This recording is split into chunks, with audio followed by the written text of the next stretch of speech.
right. Good evening, everyone. I hope you can hear us.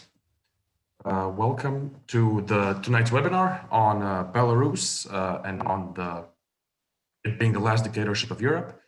Today, we are hosting this webinar trying to explain how the situation in Belarus has developed.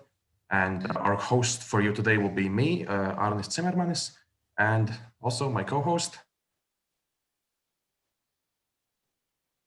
Martijn Boetewijn. Yes, hi. My name is Martijn Boetewijn. I'll be your co-host today evening. Yep. And to give you guys a better idea of what the Jason Institute is and what we do, we will show you now a brief video about our organization. Due to the fragile international security climate, Jason considers it vital to keep students and young professionals informed on matters of international peace and security. Jason Institute is a non-profit organization based in The Hague.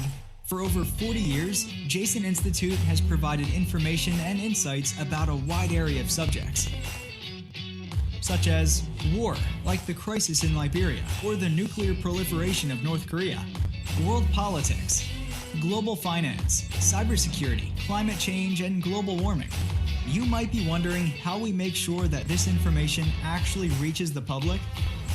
We take care of this by writing online articles and by publishing our own Jason magazine.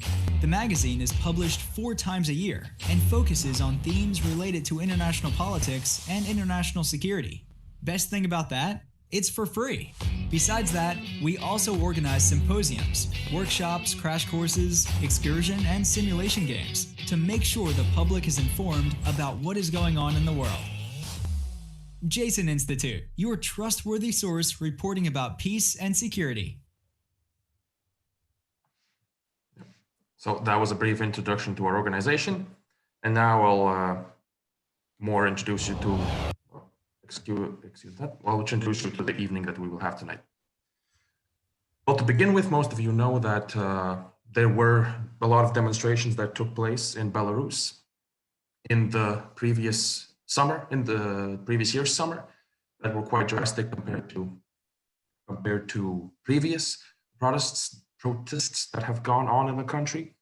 And today we will try to talk more about the modern history of Belarus and how it has been laid out in the current fold. And for that, we have 2 experts that have joined us today, and they will try to give us better insights into the situation and more along the lines of what the situation actually in the country is like. So, Martijn, if you'd like to introduce our hosts. Yes, so the first speaker we have is Mrs. Strindova. She's a Belarus-born political scientist from the Research Center for East European Studies at the University of Bremen.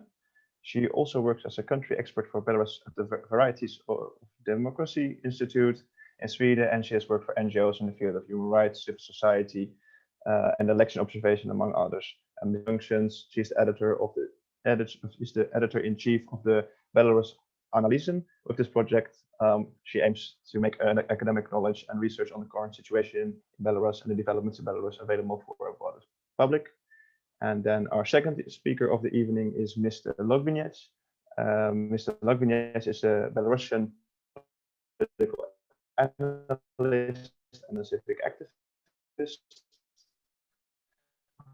and that's for the Ministry City Council in the Sukharava district. And besides this, he's also a senior lecturer at the European Humanities University in Vilnius, Lithuania, where he teaches US politics and Russian politics. And then to start the evening off, Mr. Strindova and Mr. Logvinets, thank you for being here tonight. We would very much like to know, what was your main motivation to join this webinar? So Mr. Strindova, let's start with you.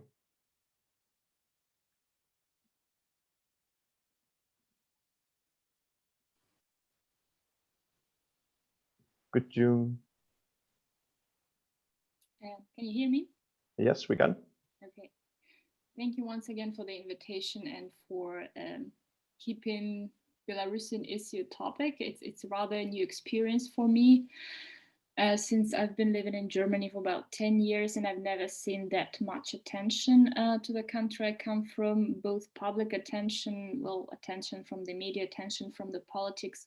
And of course, it's kind of a historical moment for the country. So I'm glad to join any discussion and to have the opportunity to share the knowledge that I have on the country and its people. Okay, thank you very much. Mr. Lukvin, that's the same question for you. What was your main motivation to join our evening? First of all, thanks a lot for finding and inviting me. Well, my motivation is simple. The more people know about my country, the better it is. And Belarus is at a very specific moment of its history, and international solidarity, interest about for Belarus and about Belarus is very important. So I'm always glad to share my views on what is going on in my country. So it's a pleasure for me. Okay, thank you very much. And, I'll give the floor to Arnis to give a brief introduction to the topic and what the evening will look like. Thank you. I think you already briefly saw the slide, but the structure of today's webinar will be the following. First of all, we would look at the history of Belarus under Lukashenko. So that is more or less the more recent history of the country, starting from the early 90s. Then we will try to discuss the protests that happened after the 2020 elections, especially during the summer of 2020. And then we will also try to discuss some of the future prospects for the country and how, or in what rather direction, the country and the movement could be heading in the near future. Then finally, we will leave off with a conclusion and also a Q&A segment with the viewers. Also, I would like to say that if you have any questions, feel free to write them into the Q&A box, and then we will either answer them at the end of the webinar or during the actual webinar itself. There we go. Now, let's get into it. So the first off, I would like to start. I will add that the history of modern Belarus essentially started from 1994, when after the collapse of the Soviet Union, Mr. Lukashenko took over basically the political regime of the country, and that is where the sort of development began of the independent Belarus. That is not yet known to many people, while a lot of people have tended to pay attention only to the country very recently. Up until this point, it hadn't been in the news very lately. So as it stood, the country was destined to sort of head more towards a liberal system after 1994, but currently as we sit and as we see it, that is nowhere near to be seen. So now we will get into the questions for our experts. Martijn, if you... Yes, so the first question, so just so we get a more clear vision about Lukashenko from the beginning and more so a way of introduction to get a clear image on how the political process went under Lukashenko. So our first question is about the 1994 election in Belarus, because Lukashenko was considered, or at least the election in 1994 was by some considered to be the most free and fair election. And Lukashenko was firstly elected as a populist politician who marked the end of an old communist establishment. So how does this political vision, which he started with a shift towards an agenda of political repression and a restoration of kind of like some would say the old Soviet economic system. So how does one go from a free liberal start to where we are currently? So Mr. Nova, I'd like to start with you. Could you try and explain this phenomenon to us? Of course, we do not have that much time, but the shorter version.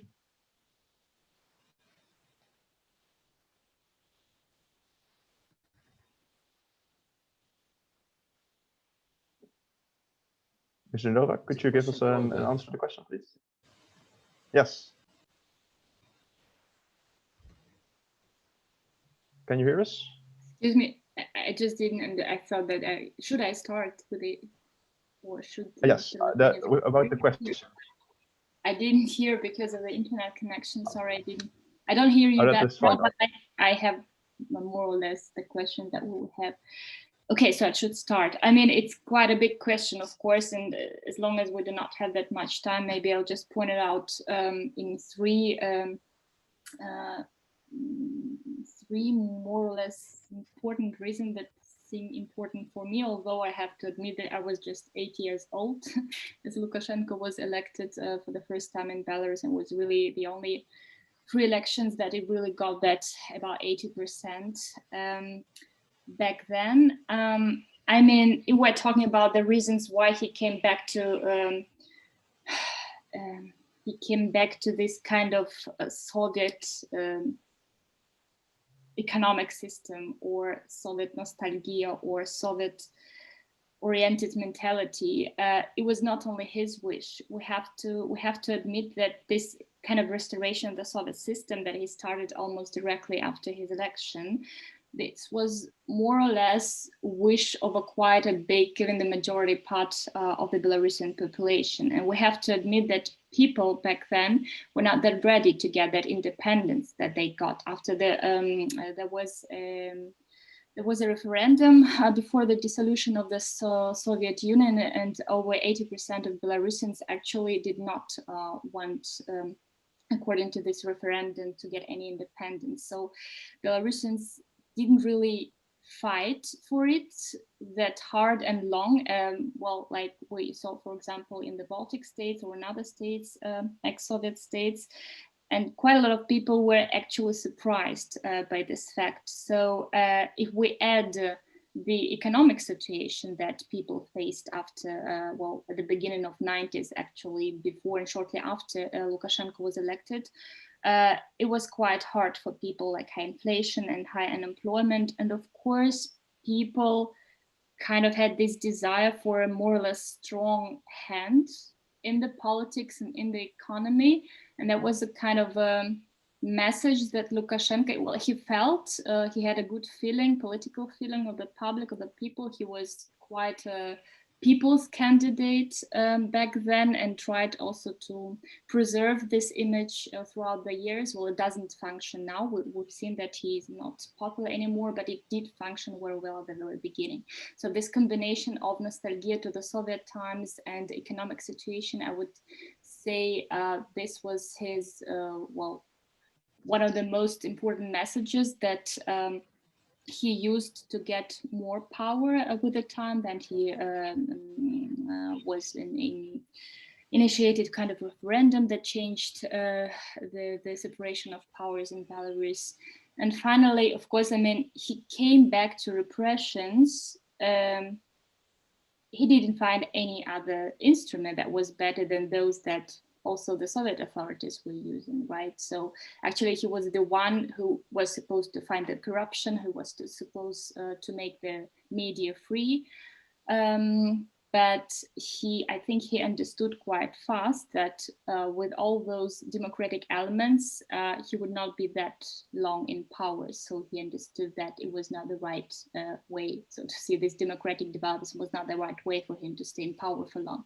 So I think it was also his personal wish to stay in power. And unfortunately, it kind of worked. Well, we've seen through the history that Belarus actually has never been a truly consolidated democracy. The time was just not there for that. Okay, thank you very much. And then on to you, Mr. Lavignets. How do you see this? How do you see the change from political vision over the last couple of decades during his reign? Well, when Lukashenko came to power in 1994, well, it was clear that he was a post-Soviet person with huge nostalgia. Well, his agenda, I would argue with you, was not liberal. He promised many things, including the freedom of press, but in the essence, he was a post-Soviet politician, and well, he regretted the end of the Soviet Union. In '93, he said that he would be ready to go on his knees to Russia. And he lied, but still he pretended that he was the only parliamentarian who voted against Belarusian agreements of 1991, which put an end to the Soviet Union. So it was, well, he was surely very opportunistic. his rhetorics about corruption were positively received by many Belarusians. But from the very beginning of his, let's say, rule, he took steps to establish an authoritarian regime, consolidated authoritarian regime, and from year to year, the space for the freedoms in this society was narrowing. There was a certain logic. First, he put an end to local self-government, then limits on the parliament. He held three referenda, 1995, 1996, and 2004, to consolidate his power. And surely, he understood that his democratic developments. I do agree with Olga, even if I would argue on the other point, but I agree that he understood that his survival is linked to the strengthening of his dictatorship grip on the country, and also that his survival is linked to Russia. And this is very important. So he did everything. And once he dreamed to replace the ailing Yeltsin, and so he tried. He was to some extent in mid 90s. He was a kind of one of leaders of the so-called red-brown forces. Even in Russia, he was very popular in Russia. And he understood that Russia could maintain his regime, and Russia for years, for his entire rule, was main sponsor of this regime. This is, and surely there were periods when some technocrats were in power, but these periods were quite short, and there were also periods during his rule when there was a kind of detente in relations with the West. But anyway, any detente finally ended with repression and political prisoners. It was the same in 2006, in 2010, and we have 2020. I was 22 when we had this freest presidential election, but it was not very equal anyway, but still. And I remember I didn't have any illusions. Even more a personal thing, I was suggested to join his team, and I said no. I knew what this guy represented. So for me it was sure that which way he would go. And I was a bit surprised by some a group of people a bit older than me that were considered as liberals, who willingly joined his team. And either they were too naive, or very programmatic and opportunistic. They accepted to be part of this of his team, even knowing that his true credentials, what he thinks and what he plans to do. The regime, as my unfortunately late friend, political scientist Vitaly Silitsky wrote, the regime is a consolidated authoritarianism with, and he developed this concept with preventive mechanism. So this is a preventive authoritarianism which tries to anticipate what challenges might it face, and unfortunately gets better prepared to these challenges than the opposition. So the regime learned a lot from the, let's say, color revolution and the dignity revolution in Ukraine. And it was also helped greatly by Russia. And to some extent also Belarus of Lukashenko was a kind of playground for Russian technologies of how to control the society. And it's true that economically we have a bit different system, because even now, up to 70% of the economy is still now run by the state, controlled by the state. Anyway, this economic grip on the society is also very important for Lukashenko. Well, he promised there was also, it explains his longevity in power, that there was a kind of deal with the society that you would not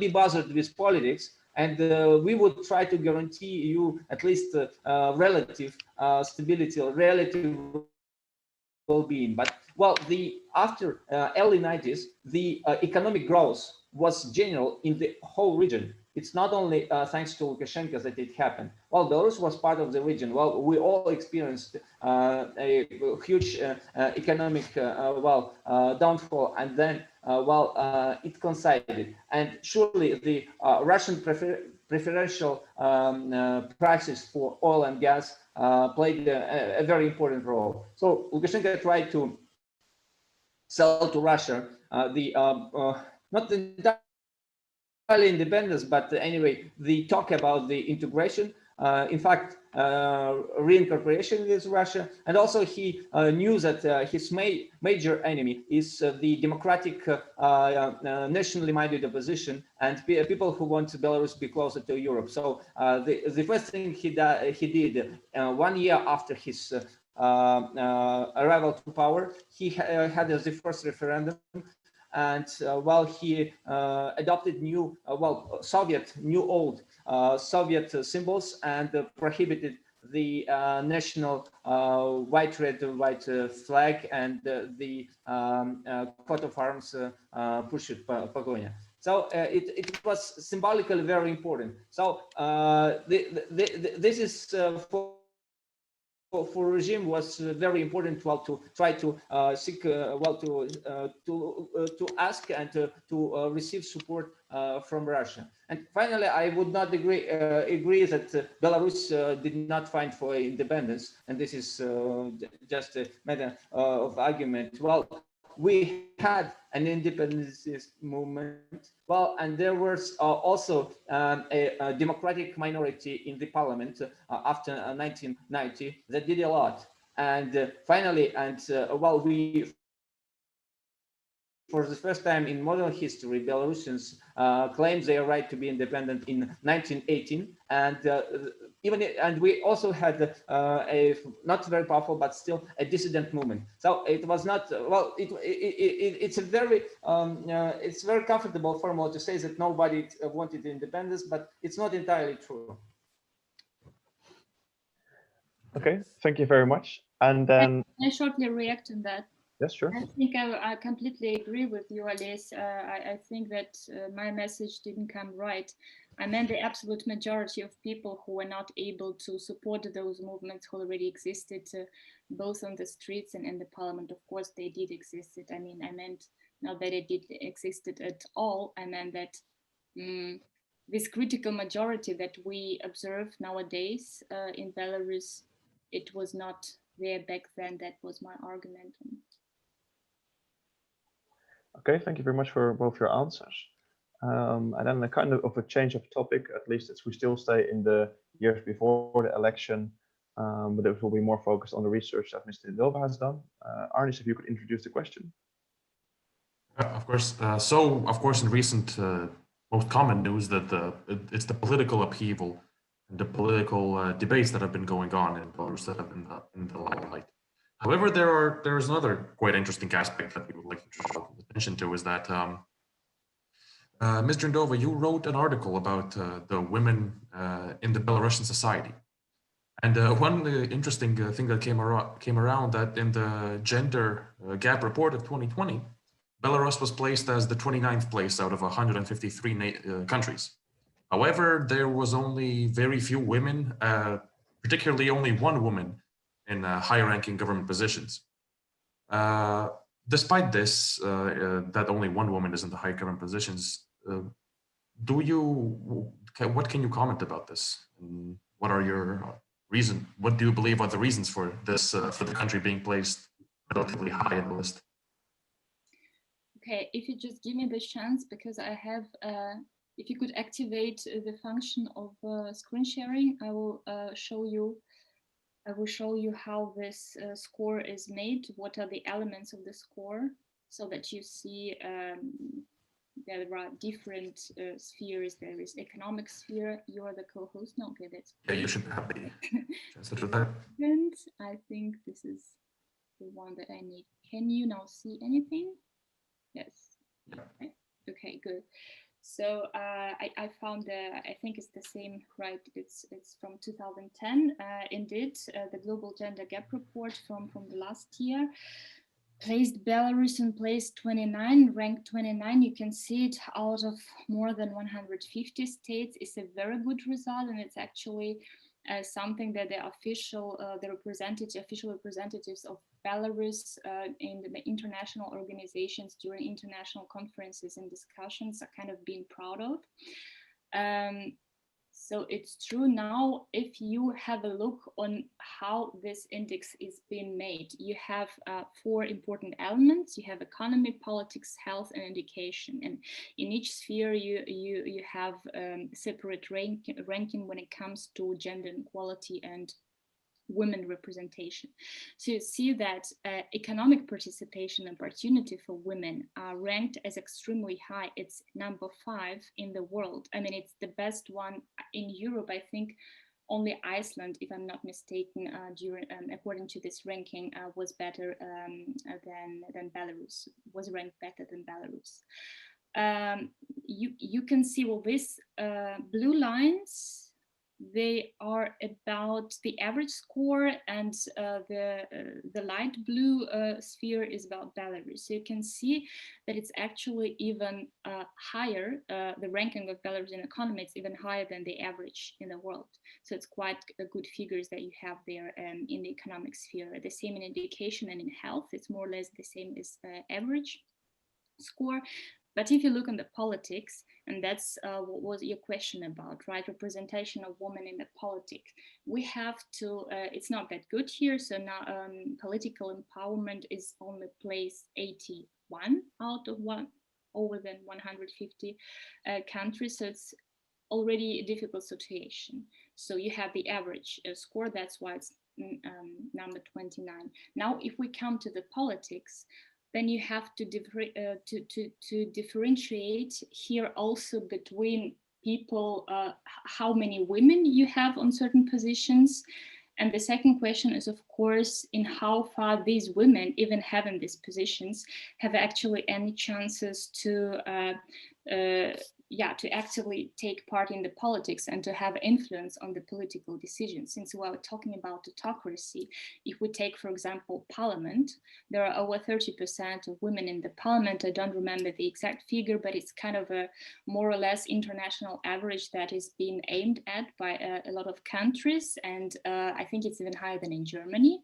But if we have a look at what actually the Belarusian parliament is doing, I mean, it is officially even elected, but we know that Belarus does not have any free and fair elections. So you can imagine that the parliament is also kind of a symbolic institution in Belarus. But if you just take the figures, it looks good in the international rankings. And I think that was one of the problems that actually is not unique for Belarus. It also exists in other authoritarian states.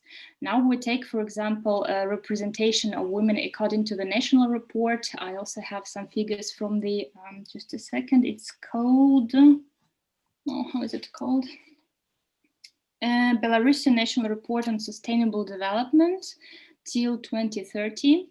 So there you have figures that even 70% of women represent, the women are represented in the public sphere, and also about 70% of women in the judiciary. But once again, if we're talking about judiciary, I mean, you do not have a function in the state with a function and rule of law in Belarus. So this is another problem.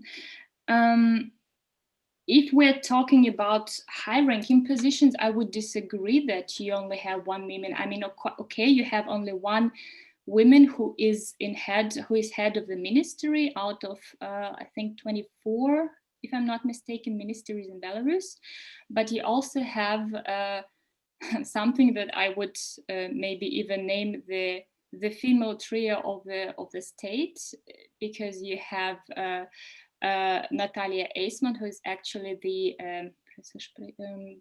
press secretary of the president. I mean, it's a very important function. It's the person who kind of decides what president gets to what information president gets and how he is presented in the public, right? So you cannot name this function unimportant. Then you have Lydia Yermoshina, who is also a woman and who is actually in charge of the whole falsifications that you have within the electoral system in Belarus for about 20 years already. So there are certain women on high, and also Natalia Kachanova, who is in charge of the presidential administration. So you have, I mean, of course, these are more or less exceptions of the rule, because most of the important positions in Belarus are, of course, occupied by men. But there are from time to time also highly important positions on this very level. Okay, I mean, otherwise, maybe we could discuss when the questions come also about the public picture of women in the Belarusian politics, how it's being presented, and what are actually the messages of those who are in power about women, including Lukashenko. It's also a very important and interesting question in terms of understanding whether Belarusian society is still a patriarchal society, or maybe it's already a bit emancipated, or was emancipated already before the revolution. It's also a very interesting question, but I see that we already have 9:30, so I will leave these questions for discussion. Thank you so much for that answer. So if we can get back to that topic in a moment. Yeah, there we go. And now we will move on to the more to the protests that happened during 2020, and especially during the summer. And I have actually one interesting comment from the audience. Mr. Lovinets, we noticed that you are upholding the old Belarusian flag on your desk. And we also noticed that during the protests in Minsk and around in Belarus, the old flag was used as a symbol by the people. Is that still used as a symbol for more liberal thinking? And what does it sort of hold any symbolic value in the country?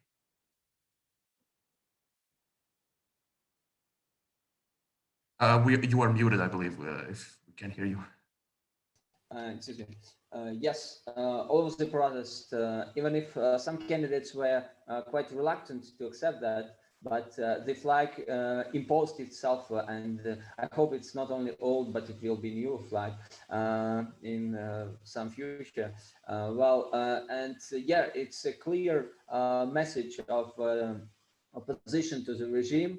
And this is why the regime started to chase people who display flags, and there were many, really unacceptable in normal rule of law state stories, but people got punished, got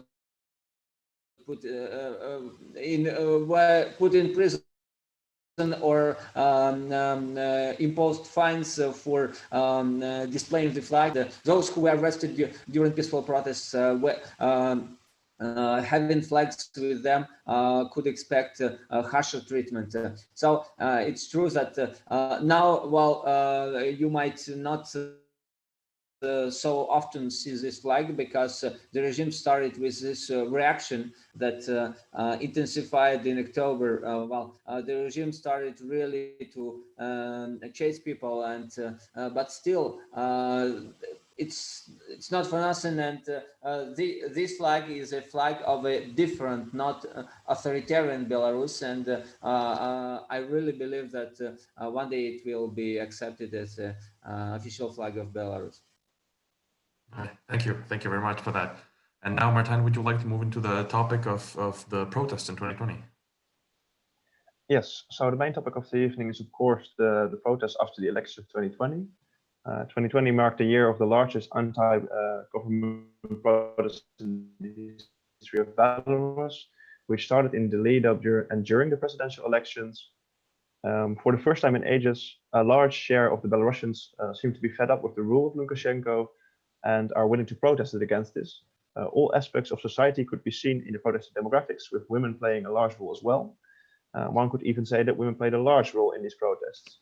This, of course, is going into Mrs. Rindova's research. So, Mrs. Rindova, we already started a bit with the introduction of your research, but you also wrote about 3 women fighting against the dictatorship. How did the protest become what by many named as a female revolution? Okay. Well, I have to admit that I actually have a problem with this notion of female or feministic or whatever revolution, because I mean, I kind of observe and the information in the articles, the reports that I read here in Germany and other countries of the EU that actually really got that high attention to Belarus only after this trio of women actually formed, and it happened only 3 weeks before the election. So it was just the point of international attention to Belarus, and that's why quite a lot of people got the impression here that it's kind of female revolution from its nature, which actually is not, and it's quite a huge question. So I would try to give just some points, because I mean, if we're talking about the very reasons, like the long-lasting and short-term triggers of this revolution and the wave of protest, then we have to talk for about half an hour, because if you look at the surveys of the last years, that you already can see kind of shifts in the political culture and in the mentality in the Belarusian society, that people got less and less or that felt they were less dependent on the state when it comes to education, unemployment, social politics, economy, and so on. But we don't have time for that, so I'll just concentrate on the short-term triggers. That means what actually happened in the year 2020 and why this female trio was actually possible. So I have to admit that the society was already very highly politicized long before elections. One of the very maybe even most important triggers happened at the beginning of the year. That was, of course, the pandemic, but not the pandemic as such specifically, but the personal reaction of Lukashenko on the pandemic, his expressions about the virus and about the victims of the virus. He was very arrogant in terms of people who died. He, for quite a long time, didn't really believe and express it publicly that this virus could be vital for people. Of course, Belarusians saw the reaction of other states, also in Russia and in other neighboring countries. And at some point, they also saw that people actually die in the hospitals, while still the official rhetoric was quite not a serious one. And I think it was one of the most important factor that made Belarusians very angry. And then we came back to what Ales actually named the social contract, right? So Belarusians seemed not to strive for any political rights, but for that reason, they at least wanted to have some security and economic stability. And economic stability was not happening for already a couple of years, also before revolution. Of course, the pandemic worsened this situation. There were also some surveys that show that over 60% of people were not estimated the economic situation as bad, and it was the worst figure in the last I think even in the last 20 years. So it was quite a high figure, and at the same time, people didn't believe that state could provide for their security, and not only security on the streets, like from criminality or from corruption, but really security of their lives. So it just coincided. In the same time,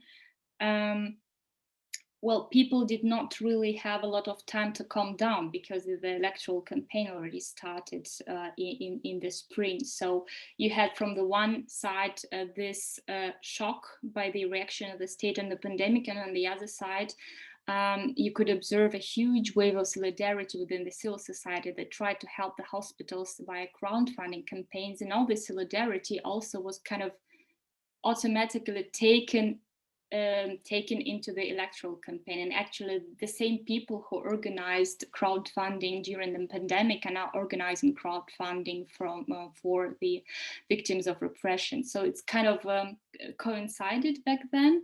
And now if we come to the topic of women, I mean, the women agenda was not on the top at the very beginning of the electoral campaign, because three most important candidates were actually men. And then we come back once again to what Ales Litvinets mentioned, this preventive authoritarianism.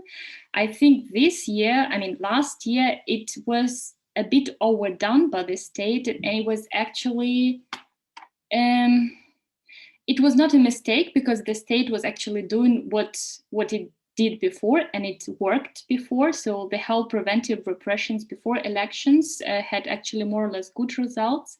But this year it led to the situation that people who wanted to candidate, or people who had a good political experience before, like from the political parties or civil activists that were active for ages, they were arrested. Quite a lot of them were arrested. So we had the situation where actually the society with a very, very high protest mood against Lukashenko didn't have any figure at all, and were actually ready to vote for any more or less adequate person.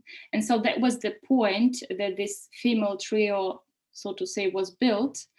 And I think they were kind of, these were persons and also their teams that didn't really have political experience. They did the campaign very creatively. They sent quite different messages. If we compare it, for example, to the messages of some party opposition before, not all of them, but some of them, quite often people in Belarus were discouraged to take part in elections because it doesn't make any sense, because the authoritarian system would not change. They would have to boycott that, and so on. And this time it was just the opposite strategy. So people were mobilized and encouraged to act with legal instruments within autocratic state. It seemed to quite a lot of people and even experts as a very silly idea. I mean, the law is not working in authoritarian state. Why would you use legal methods like sending complaints, or like encouraging the members of election commissions actually to count the votes, or like mobilizing people for broad election observation? But for the same reason that the people were so highly politicized, this strategy did work this year. And the fact that they were women, I think there was an important factor, but it was not the most important factor. Once again, the society was already ready for some leader, and as long as all the leaders who were men were arrested or not registered as candidates, the women that were at the very beginning actually only representing those men, and they even admitted it, started the electoral campaign. And what happened afterwards was not planned at all. I mean, they managed within only 3 weeks to mobilize the society so far that we had also this, after the elections, the first solidarity change led by women, and then I think 5 weeks long also huge women marches that I think up to 10,000 women took part. Of course, they encouraged people not only against the president and his system, but also encouraged women to show their existence within the political system. And there was quite a good antipode to Lukashenko himself, because Lukashenko actually used very sexist expressions also before, not only last year, but it was kind of his way of thinking about women, right? So one of the main expressions that made Belarusian women angry was that Belarusian constitution was not written for women. And I think his problem was that he underestimated in how far the Belarusian society changed in the last 10 years. I think he still had the feeling that he was surrounded by the women who voted for him in the 90s, but it's not it's not the case anymore. Belarusian society has changed. It has been globalized. It has internet access. It has international friends, and there was kind of his underestimation mistake, and that's actually why Tikhanovskaya was registered as a candidate, because nobody believed that a housewife can do anything in the Belarusian politics, and it surprised everybody. Not a single expert could predict something like that with the Belarusian society. I think I'll stop here, but we can talk. Yeah, okay. Yes, thank you very much for your reflections. We are indeed a bit short on time, but it was a great answer. To continue the webinar of this evening, we'll switch from the female perspective and the female role, and Arnes will talk a bit more about the next topic. Thank you, Martijn. Now we of course saw how violent and how, in some cases, extreme the repressions against the protesters and in general in the country were, especially during 2020 after the elections. And I would like to ask Mr. Lovinets, how do you believe that the international community should react to this? Because there have been mixed opinions whether international organizations such as the European Court of Humanitarian Court should take action, or maybe some neighboring countries such as Poland or the United States even, or the EU or Russia should intervene in somewhat way. Do you have any comments on how the international scene could be involved, or should it even be involved? Well, first, as the introduction, well, Belarus is not the last dictatorship in Europe. There is another dictatorship, which is Russia. And well, the phrase was coined by, when Russia was at the beginning of Putin's rule, but now it's obvious that there is another dictatorship. Now, when we talk about international context, it's very important to know that for many years, Russia was a protective hegemon for authoritarian Belarus. And Russia did the same this year. And well, even if they are so popular, these politicians in Belarus that claim that Russia would be instrumental in democratizing Belarus, this is a very naive position. So it's true that any democracy needs favorable international context, environment. You know that Germans needed an occupation, American occupation, to become Democrats, as Japanese. So it's very important that the international community reacts and follows what happens in Belarus. Surely there is no, couldn't be talking about intervention, military intervention. There are different, well, first the regime is protected by Russia, but it is not the way of solving the problems. But anyway, what might be done, it should be done, I think, more solidarity. Well, surely there should be also restrictive measures against those who are implementing the repressions and who are part of the repressive machine of the regime. And surely Belarus needs more opening with the West. And well, we talk about, unfortunately, unfortunately, because it has not succeeded yet. We talk about revolution, but it's not. It's an unfinished revolution. Yeah. Well, one might say that it was a revolution of the spirit, dignity revolution, but still, the regime is still there. There is no change. Political change in Belarus, and today the dictator, was once again is his own on his own tune, accusing the West and repeating the same stupidities as he did for 26 years. So the regime is still there. So the international community is very important. Well, Belarus should be Belarus is a European country. First of all, well, it was speedy to hear from French EU commissioner saying that Belarus is not Europe. Well, we are Europe. We are not part of the European Union, but still we are a European nation. And what is also important, well, to help Belarusians, we now even profiting from this very restrictive, very authoritarian, but still independent period. well, being at least formally independent from Russia for 3 decades. Belarusians, however, kept their identity and developed it. And well, the regime played a bit with Russia because for the sake of his own power, well, Lukashenko didn't want to accept all Russian claims. Well, to go forward with the so-called integration and to accept the common currency, common customs, and common, for example, tax code and so on. So Lukashenko played a bit this also identity card says that we are a bit different from Russians, but it was on a very proper ground. It means that what should be done next is to help Belarusians to really develop democratic identity, democratic European identity. And well, successful revolutions, coming back to the revolutions, happen in countries that start liberalizing, that move closer to democracies.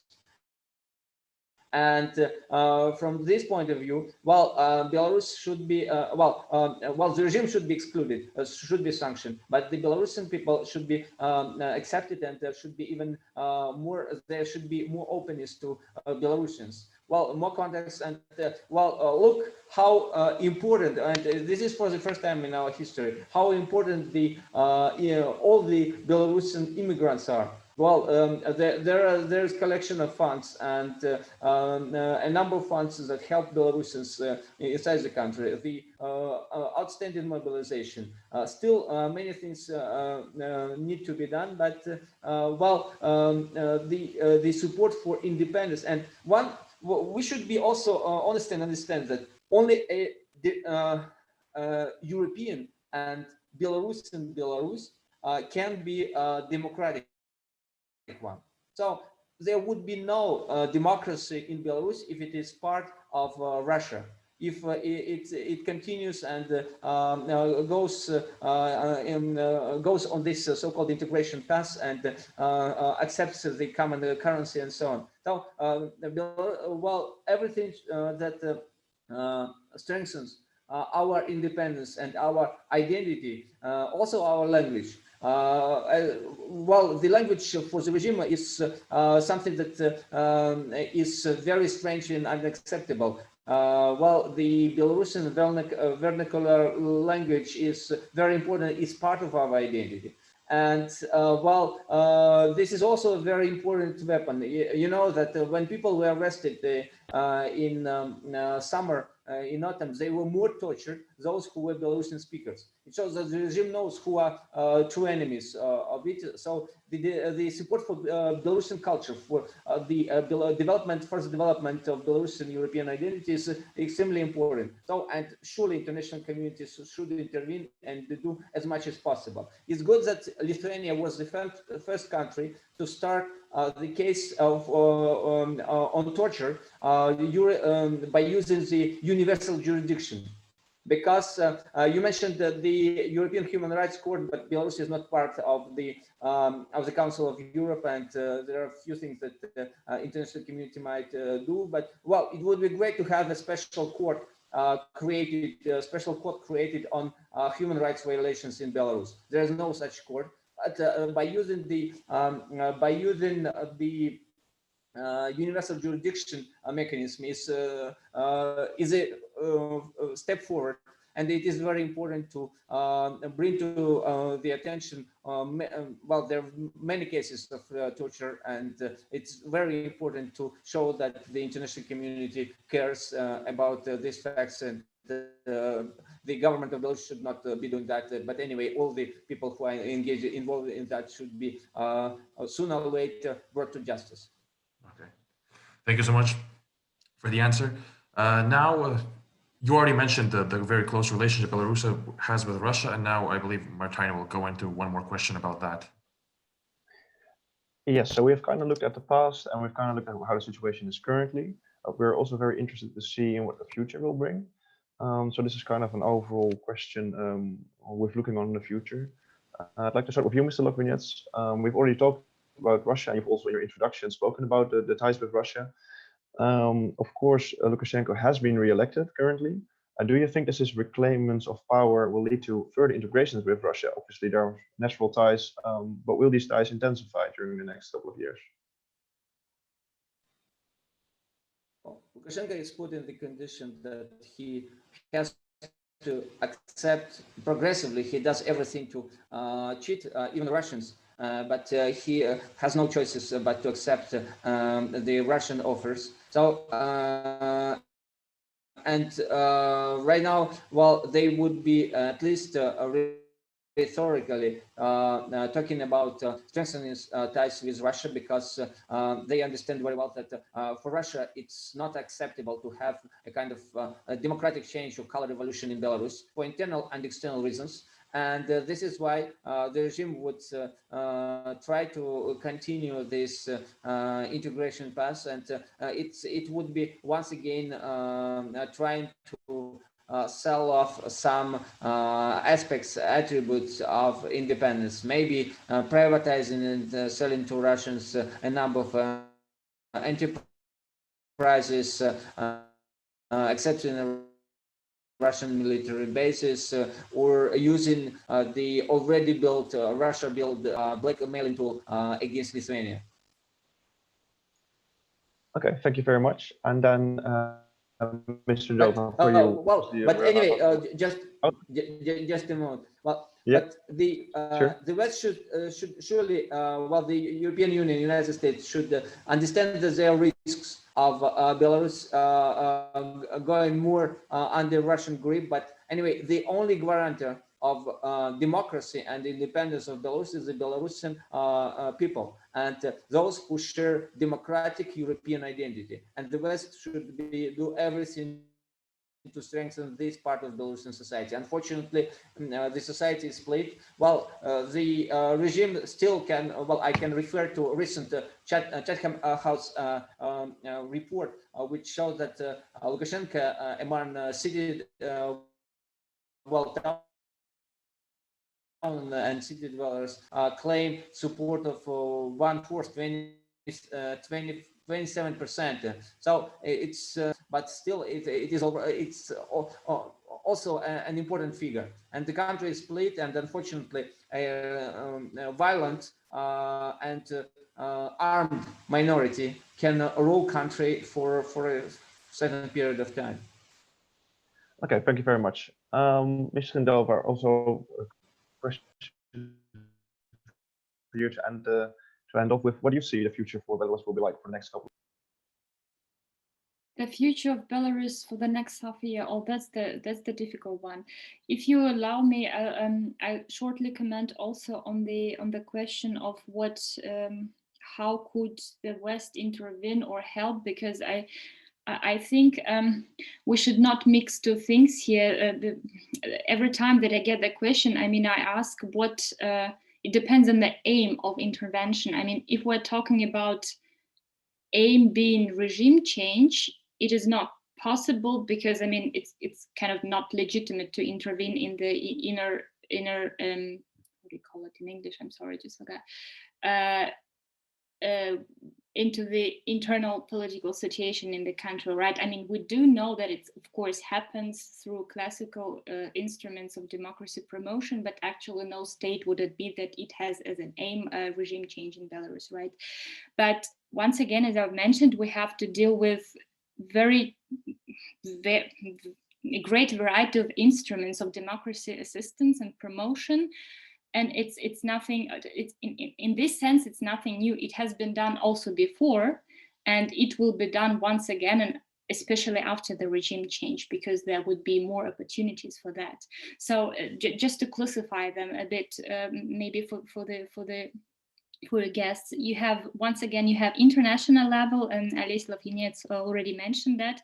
It could be something like documentation of tortures. It has been already made, of course, also by Belarusian organizations, but any assistance is being welcomed. I'm also informed that the German government has already started to build a structure here also in cooperation with international partners to help Belarusians to document the tortures for the time after Lukashenko, so that they would brought to to the court. Then we have the state level or the EU level, but also the level of certain states. And here you have these classical sanctions. We already had 3 packages of sanctions. Maybe the 4th one will come. It also happened last time, 2010, also after the elections. You have travel bans, you have economic sanctions, and so on.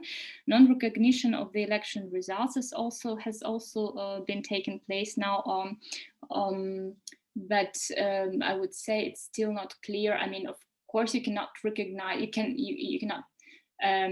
You could not recognize the election results. It's one of the options, but still, we have to kind of you have to have kind of information or communication channels, and as long as the de facto president is there, so the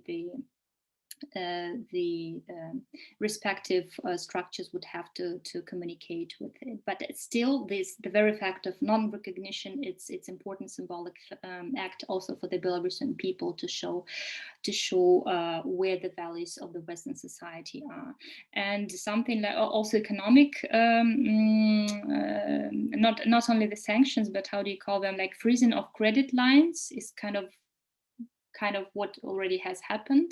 So the important, the financing of important interstate programs between the EU and Belarusian state has been freezed. I think even on the COVID line, so there were quite a big number of I think it was about 30 million euros that were supposed to be given to the Belarusian state to fight the COVID, and they were redirected to the civil society due to the political situation. And the very last level is the society level or bottom-up level. Quite a lot has been done already, especially by certain states like Lithuania, Ukraine, and Poland. They're neighboring countries, and they of course have more. They are more engaged in Belarus, like assistance to civil society, both financial and organizational, like assistance to the victims of repressions, humanitarian help, and also provision of visa, exchange programs, donation campaigns, and solidarity actions. It has lasted a bit in Germany, so Germany has started to do it more or less only the beginning of this year, so only after 6 months.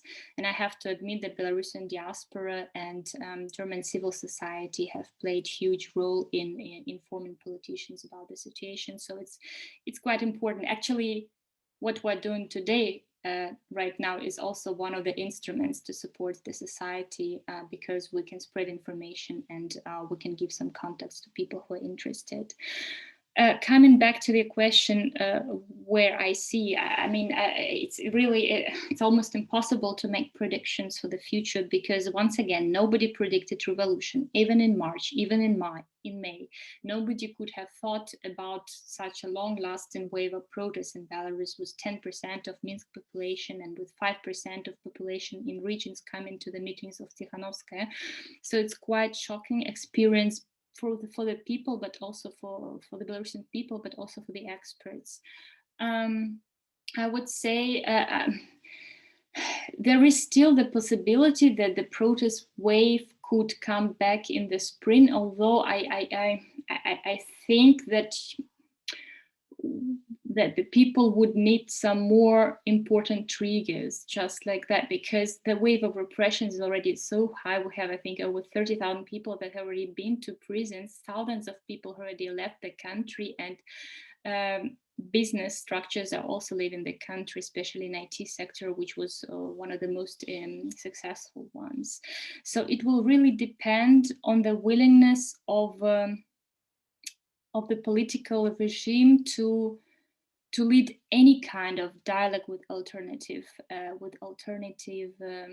powers, because if it stays on the level we see now, like today we have this how do you call it in English, this people's assembly kind of representation, not even representation, it's kind of more or less symbolic assembly that means that more than several thousand people who are loyal to the regime came to talk with Lukashenko. It's a kind of symbolic action to get the legitimacy back that he lost last summer. And what we know now is that the constitution reform should be planned till the end of the year, and at the beginning of the next year, the plan of Lukashenko would be to hold a referendum on this constitution, but I do not see that that would be a kind of resolution to this political crisis if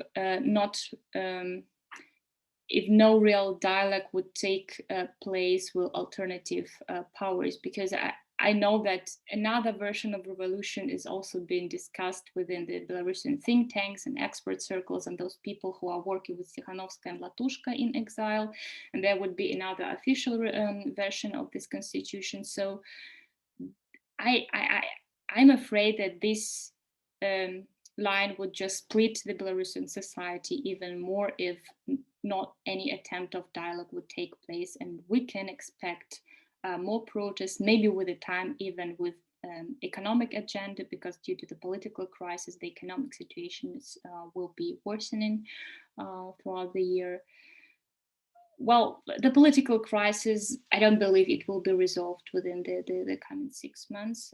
That's unfortunately my opinion.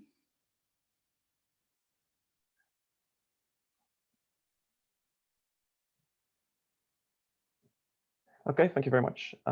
As we are quite short on time and there's lots more to talk about, but I would first very much like to thank the speakers of this evening for coming, Mr. Ndova and Ms. Lavinets.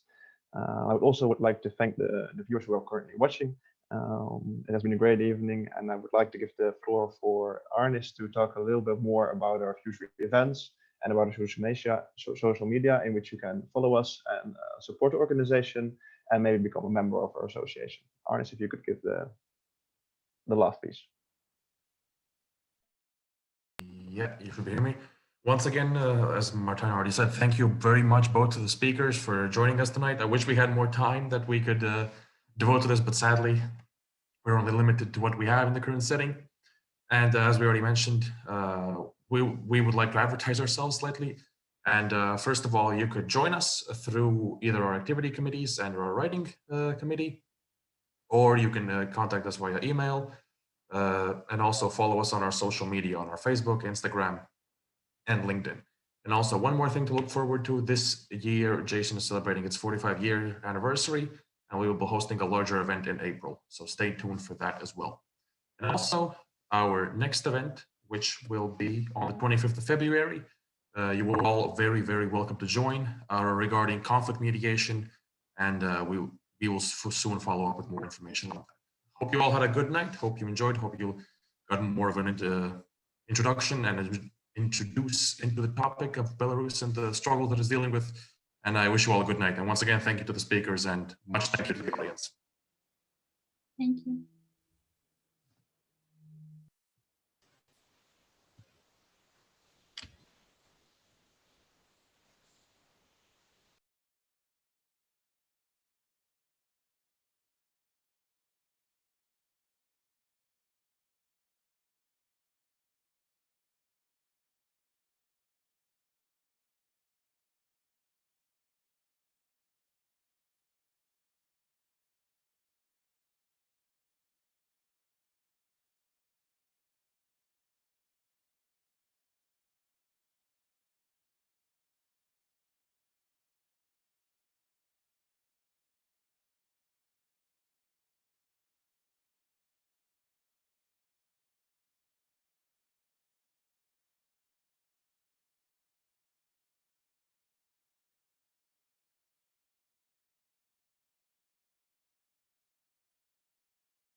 I think everyone